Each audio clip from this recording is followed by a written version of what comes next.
Misa mga guys dito sa San Agustin Chapel sa may Kandulawan, Talisay. Mga na mga tao ron, abot nagsimba.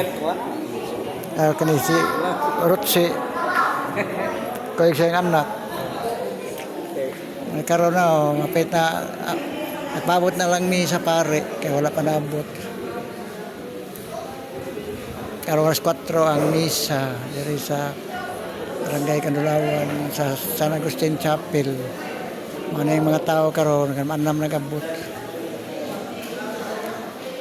Kani sila anam nagabot ang mga tao.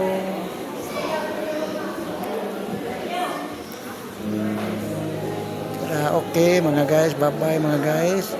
Maura to kay apit na gid masugod ang misa diri sa kuan Barangay Kandulawan, Dakbayan sa Talisay.